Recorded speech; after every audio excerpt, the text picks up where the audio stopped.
காவேரி என்ன பண்ணுறாங்க, அவங்க அம்மா கிட்ட பொய் சொல்லிடுறாங்க. அவங்க அம்மா கிட்ட பொய் சொல்லிட்டோமேன்னு மனசு வருத்தப்படுறாங்க. அடுத்து காவேரி யோசிக்கிறாங்க, நான் உண்மையை சொன்னால் என் அம்மா தாங்க மாட்டாங்க, அதனால தான்ப்பா நான் பொய் சொன்னேன்னு சொல்லிட்டு அவங்க அப்பா கிட்ட சாரி சொல்கிறாங்க. இந்த சூழ்நிலை காவேரி என்ன பண்ணுறாங்க, விஜய் மீட் பண்ணுறாங்க. விஜய் காவேரி கிட்ட எவ்வளோ புரிய வைக்க பார்க்குறாரு.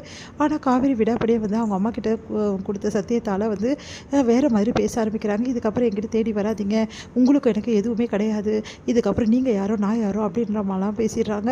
அதனால மனசு வருத்தப்படுறாரு நம்ம விஜய். விஜய் ஒரு முடிவு எடுக்கிறாரு, இதுக்கப்புறமும் காவேரி விட்டுட்டு என்னால் இருக்க முடியாது, அவள் கொஞ்சம் கொஞ்சமாக டோட்டலாக என்னை தள்ளி போயிடுறா, என்னை விட்டுட்டு அவள் இல்லாத ஒரு லைஃப் எனக்கு தேவையே கிடையாது, இதுக்கு ஏதாவது ஒரு முடிவு எடுக்கணும் அப்படின்னு சொல்லிட்டு யோசிக்கிறாரு. அதன்படி காவேரி வீட்டு பக்கத்து வீட்டிலே விஜய் தங்குறாரு. அதை பார்த்துட்டு காவேரி வீட்டில் எல்லாருமே ரொம்ப டென்ஷனாக இருக்காங்க. விஜய் எதுக்கு இங்கே தங்கியிருக்காரு அப்படின்னு சொல்லிட்டு சாமியாக விஜய் கிட்ட சண்டை போடுறாங்க. இங்கேருந்து போகும்படி சொல்கிறாங்க. ஆனால் விஜய் கேட்காம தொல்லை கொடுக்குறாரு. இந்த மாதிரி காவேரிக்கு அதுக்கப்புறம் அவங்க வீட்டில் உள்ளவங்களுக்கு எல்லாருக்கிட்டையுமே பேசுகிறது, அப்புறம் குறும்பு பண்ணுறது, அந்த மாதிரி வேலைகள் எல்லாம் பண்ணிட்டுருக்காரு. காவேரிக்கு ப்ரப்போஸ் பண்ணுறாரு. கரெக்டாக காதலர் தினம் அன்னைக்கு காவேரி மனசில் சந்தோஷப்பட்டாலும் வெளியே வெளிக்காட்டியாமல், இதுக்கப்புறம் இந்த மாதிரி வேலையெல்லாம் வச்சுக்கிறீங்க, அவ்வளோதான், எதுக்காக இதெல்லாம் பண்ணுறீங்க, உங்களை யார் இங்கே தேடி வர சொன்னது, உங்கள் வீட்டுக்கு போங்க அப்படின்னு சொல்லிட்டு காவேரி திட்டுறாங்க. விஜய் நீ என்ன தான் என்னை திட்டினாலும் சரி, என் பொண்டாட்டி விட்டு நான் போகவே மாட்டேன் அப்படின்னு சொல்லிட்டு அனுப்பிச்சிட்ருக்காரு. இந்த சூழ்நிலை விஜயும் ரொம்ப அங்கேயே இருந்துட்டு தொல்லை கொடுத்துட்ருக்காரு. அதே மாதிரி காவேரியோட அவங்க அம்மாவும் சமாதானமாகாமல் இருக்காங்க. இதனால் எல்லோரும் என்ன பண்ணுறது தெரியாமல் தவிக்கிறாங்க. நம்ம குமரனுக்கு விஜய் டிவியில் நடந்துற அந்த ப்ரோக்ராமில் குமரன் வெற்றி பெறாரு. அவருக்கு பாராட்டு நடக்குது. அந்த டைமில் விஜயும் அதில் கலந்துக்கிறாரு. அதே மாதிரி நிவின் எல்லாருமே கலந்து ரொம்ப சந்தோஷமாக அவரை வாழ்த்துறாங்க. அதில் குமரன் ஜெயிக்கவும் செய்கிறாரு. இதனால் குமரன் நல்லா ஏர்ன் பண்ண ஆரம்பிக்கிறாரு, நல்லா பணம் சம்பாதிக்க ஆரம்பிக்கிறாரு. அதனால் எல்லாரையும் நானே பார்த்துக்கிறேன், யாரும் எதுவுமே செய்வேனா அப்படின்னு நம்மளாம் குமரன் சொல்லிட்டு இருக்காரு. இந்த சூழ்நிலை காவேரி திடீர்னு ஒரு மயக்கம் மாறாங்க. அவங்களுக்கு திடீர்னு உடல்நிலை சரியில்லாமல் போகுது. அதனால் காவேரி டெஸ்ட் பண்ணுறாங்க. அப்போ தான் தெரிய வருது காவேரி இந்த மாதிரி கர்ப்பமாக இருக்காங்கன்னு சொல்லிட்டு. அதை கேட்டு காவேரி அதிர்ச்சி அடைகிறாங்க.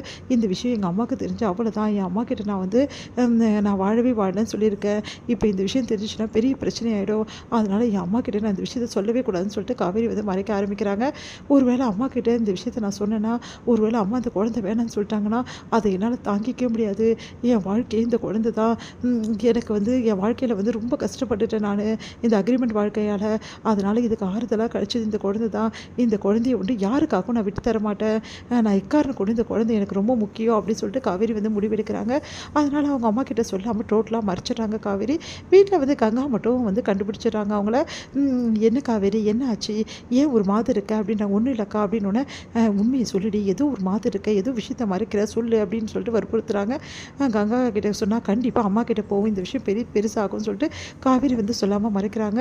காவேரி அழறாங்க. விஜய் ஃபோட்டோ வச்சுக்கிட்டு, உங்ககிட்ட தான் முதல்ல சொல்லணும்னு ஆசைப்பட்டேன், ஆனால் சொல்ல முடியல, நீங்கள் பக்கத்தில் தான் இருக்கீங்க, ஆனால் நான் சொன்னால் நீங்கள் கண்டிப்பாக என்னை கூட்டிகிட்டு போயிடுவீங்க, அது எங்கள் அம்மாவில் தாங்கிக்க முடியாது, எங்கள் அம்மாவுக்கு கொடுத்த வாக்கையை நான் காப்பாற்றணும், அதே டைமில் இந்த குழந்தையை நான் காப்பாற்றணும், அதனால் இப்போ நான் யார்கிட்டையும் சொல்ல போகிறதில்ல எந்த விஷயத்தையும் அப்படின்னு சொல்லிட்டு முடிவெடுக்கிறாங்க காவேரி. இந்த சூழ்நிலை விஜய் என்ன பண்ணுறாரு, காவேரி கிட்ட பேசுகிறாரு.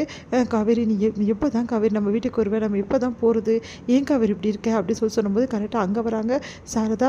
இங்கே பார், கடைசி வரைக்கும் என் பொண்ணு உன் கூட வரவே மாட்டா, நீ அது கனவுல கூட காணாத, என்ன தான் நீ இங்கேருந்து தங்கியிருந்து நீ எங்கள் மனசை மாற்றணும்னு நினச்சாலும் சரி, கடைசி வரைக்கும் உன்னை நான் மன்னிக்கவும் மாட்டேன், என் மனசும் மாறாது, என் பொண்ணையும் உன் கூட அனுப்ப மாட்டேன், இதுதான் நிஜம், இந்த நிஜத்தை புரிஞ்சுக்கிட்டு மரியாதையை இங்கேருந்து காலி பண்ணின்னு உன் வீட்டை பார்த்துட்டு போயிட்டே இரு அப்படின்னு சொல்லிட்டு ரொம்ப மோசமாக பேசிடுறாங்க. இதனால் விஜய் மனசு கஷ்டப்பட்டு அங்கேருந்து போகிறாரு. இதை பார்த்தா காவேரிக்கு தாங்கவே முடியல, ரொம்ப மனசுக்கு வேதனைப்படுறாங்க. விஜய் கிட்ட உங்கள் குழந்தை நான் சுமந்துட்டுருக்கேன்னு என்னால் சொல்ல முடியல, அதே மாதிரி என் அம்மா கிட்டேயும் நான் சொல்ல முடியல, யார்கிட்டையுமே சொல்ல முடியல, நான் என்ன தான் பண்ணுறது, விஜய் பாவம் எவ்வளோ மனசு வேதனைப்படுறாரு, ஆனால் அம்மா இந்த மாதிரி திட்டாங்களே அப்படின்னு சொல்லிட்டு மனசு வேதனைப்படுறாங்க. இங்கே விஜய் கிட்ட நிவீனும் அதுக்கப்புறம் குமரனும் நீங்கள் இங்கேருந்து கிளம்பிடுங்க, அத்தை மனசு கண்டிப்பாக மாறாது, அவங்க இன்னமும் அதிகமாக கோவப்பட்டு தான் இருக்காங்க அப்படின்னு சொல்லிட்டு சொல்கிறாங்க. இதை பார்த்த காவேரி விஜய் கண்டிப்பாக இங்கேருந்து கிளம்பக்கூடாது, விஜய் எனக்கு வேணும், என் குழந்தைக்கு அப்பா எனக்கு வேணும் அப்படின்னு சொல்லிட்டு யோசிக்கிறாங்க காவேரி. ஆனால் இதுக்கு என்ன முடிவு நான் பண்ணுறது அப்படின்னு சொல்லிட்டு குழம்பியிருக்காங்க காவேரி. இந்த சூழ்நிலை காவேரிக்கு ரொம்ப மயக்கமாக இருக்குது, அவங்களால எந்த வேலையுமே செய்ய முடியல. இதை கங்கா கவனிச்சுட்டு யோசிக்கிறாங்க என்ன நடந்திருக்கும்னு.